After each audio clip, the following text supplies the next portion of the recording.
Nick DiGiovanni is secretly beating the YouTube algorithm, yet nobody is even talking about it. In the last 12 months alone, he's gained more than 8.5 million subscribers, making him one of the fastest growing channels on YouTube. But here's the really interesting thing. Nick isn't playing the YouTube game like everyone else. You see, the secret to his insane growth isn't due to luck. It's the perfect execution of a 5-pillar strategy that allows Nick to virtually engineer viral videos. And it starts with how Nick hijacks the viewer's brain the moment they see his video on their homepage. Now, I'm not going to bore you with the thumbnail basics like keeping it simple, sticking to 3 elements and using contrasting colours, as I'm sure you've heard this a million times before. But what if I told you Nick has a scientific 3-step framework to practically brainwash viewers to click? The first step is that Nick always tests 3 different thumbnails, but it's not as simple as throwing a few random thumbnails at it and seeing what happens. There's a strategy to this. To explain, let's use this video as an example. You see, on the first round of testing, Nick starts broad. He tests 3 noticeably different thumbnails to cast a wide net and see which performs best. Then, once he's found which concept works, he doubles down. This time testing smaller details, allowing Nick to effectively fine-tune his thumbnails to create the perfect packaging. But it's how Nick chooses these first 3 thumbnails that is really clever. Now, before I explain step 2, I want you to take a look at these 3 thumbnails Nick tested for a video titled "I Cooked YouTubers Their Favourite Food." Now, take a look at these 3 thumbnails from across YouTube. Notice anything? All 3 of Nick's thumbnail concepts were already proven to work elsewhere on YouTube. This is a technique known as data backing, and it confirms that these thumbnail structures work on a psychological level before even testing them. However, as we know, thumbnails are only part of the equation. You see, if I were to tell you that you can either give viewers 2 reasons to click on your video or just 1 reason, which option are you picking? You'd pick the first option, right? Because then you have twice the chance of convincing a viewer to watch your video. Well, the exact same concept applies to packaging. You see, when you look at this thumbnail, it might look pretty simple at first glance, but there's actually a sneaky tactic being used here to make his content irresistible to more people. The title, "Carving a Whole Bluefin Tuna," is relatively interesting on its own, but there's a problem with this. It's only interesting to people who know what bluefin tuna are and why they're so impressive. However, by adding the insane cost and size of the bluefin tuna to the thumbnail, Nick is able to create interest from an audience who otherwise wouldn't care. But it's what happens directly after a viewer clicks on the video that makes all the difference. Now, I want you to take a look at the opening 10 seconds of this video and see if you can figure out what he did. This is a $50,000 bluefin tuna that was caught early this morning off the coast of Japan. And this is Chef Taka, one of the best sushi chefs in the world. In this video, we're going to cut apart this whole tuna. Right from the first frame, Nick visually shows the tuna, which is exactly what's shown in the thumbnail. He then says the price, again confirming the expectations set out in the thumbnail. And finally, he explains how they're going to carve the bluefin tuna, which precisely confirms the title. You see, if a viewer clicks on a thumbnail and title, it means that those 2 elements specifically were of interest to them. Otherwise, they wouldn't have clicked. So as long as the opening shot confirms that the video will meet their expectations, viewers literally have no reason to leave. But doing this also serves a second purpose. A few years ago, YouTube introduced a feature known as hoverplay. You've likely noticed this yourself, but what this means is that the last thing viewers see before deciding whether to click on a video is often not the thumbnail. It's the opening frames of the video, meaning the first 5 seconds essentially have to silently act as a secondary thumbnail, which Nick executes perfectly.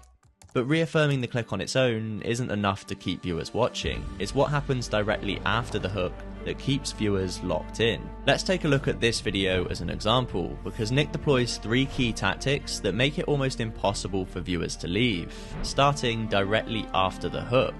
See if you can spot what he does. In this video, we're going to show you 50 ways to use a watermelon, with the methods getting crazier and crazier as the video moves on. And at the end, we're even going to find out how many rubber bands it takes to explode a watermelon. Now, this was actually a trick question because he sort of does 2 things here. Firstly, he outlines a retention optimized structure by saying the methods get crazier and crazier. This creates a fear of missing out that prevents viewers from leaving because the video is only going to get better. And in case that wasn't already enough to keep viewers watching till the end, Nick also introduces a bonus payoff to see how many elastic bands it takes to explode a watermelon, which we know is an extremely high interest topic based on these outlier videos we found using 1 of 10.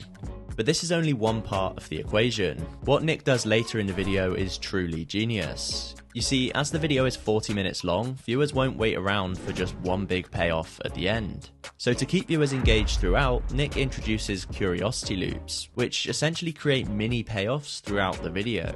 Take a look at this section here and see if you can spot where he opens the curiosity loop. You can see it's already absorbing a lot of that liquid. Whoa, look at that. Keep watching because we're going to come back and check on this in a little bit.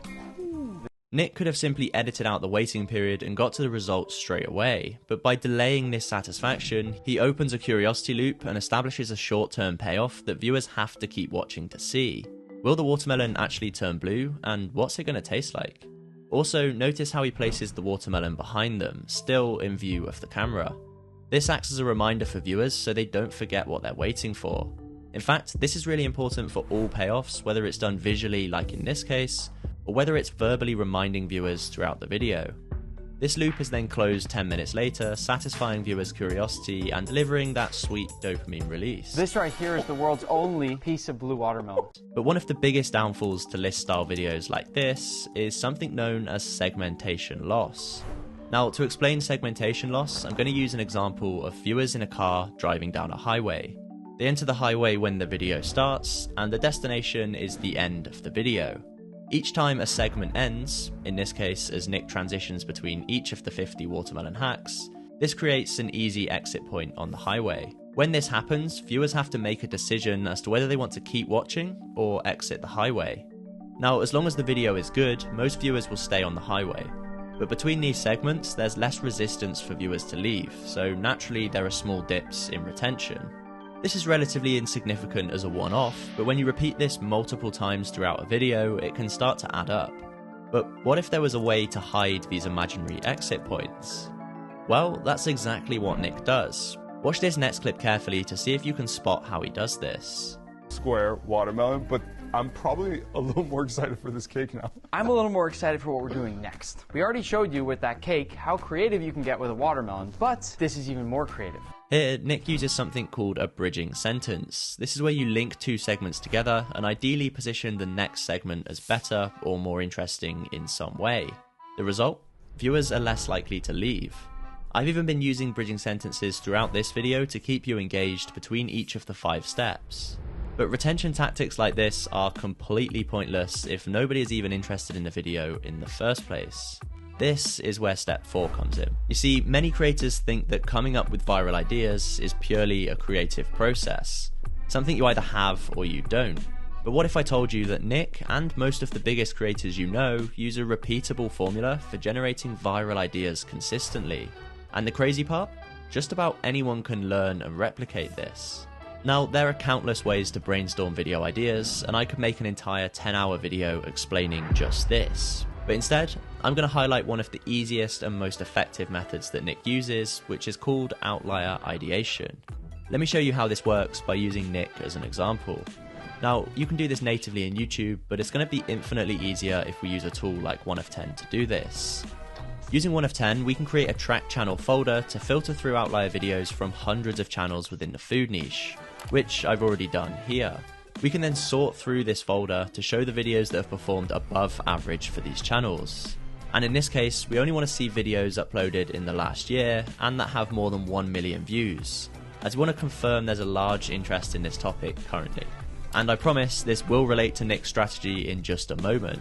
This shows us data on exactly what's working in the food niche right now in terms of thumbnails, titles, and even broadly what viewers are interested in. From here, we can find ultra high interest topics and formats to adapt that are already confirmed to perform well within the niche, which, if done correctly, virtually guarantees viral videos. Take this video uploaded 6 months ago as an example. This video performed more than 4 times better than the channel average for Max. So a similar concept triggering the same interest topic would likely also perform really well for Nick. The key here is to figure out what the interest topic is, and in this case, it's the rarest foods.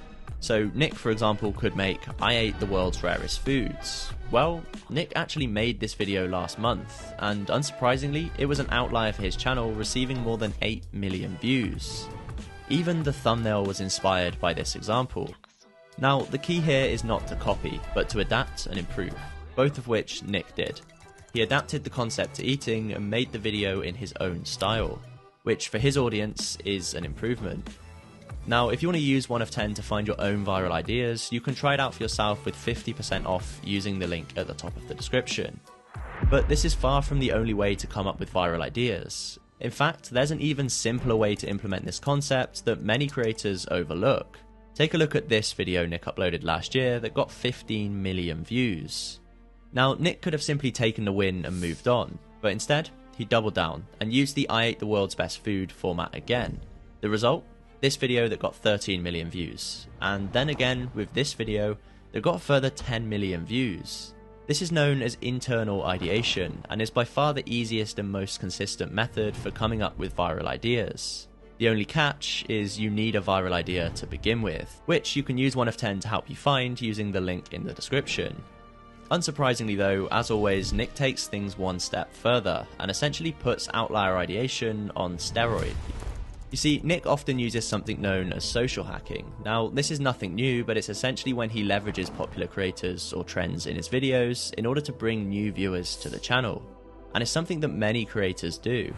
In fact, it's what I'm doing right now using Nick DiGiovanni as an example to help teach YouTube strategy. Generally, it's pretty effective, but Nick found a way to hack the system even more in his favour. Let's use this collab with Ryan Trahan as an example. Now, Nick could have made any of his usual videos with Ryan and it likely would have performed well, but this video didn't just perform well. It performed twice as good as his channel average and is his most viewed video from the last 12 months. So why is this? Well, when Nick made this video with Ryan, instead of just making any random video, he used Ryan's popular 1-star format. This directly taps into Ryan's fanbase who already know and love that style. This not only makes them more likely to click on the video, exaggerating the effect of social hacking, but it also pulls Ryan's audience into Nick's own content ecosystem. Now, if you want to take your YouTube game to the next level, ideas are what's going to have the biggest impact out of everything we discussed today. So don't forget, you can sign up for 1 of 10 with 50% off using the link in the description.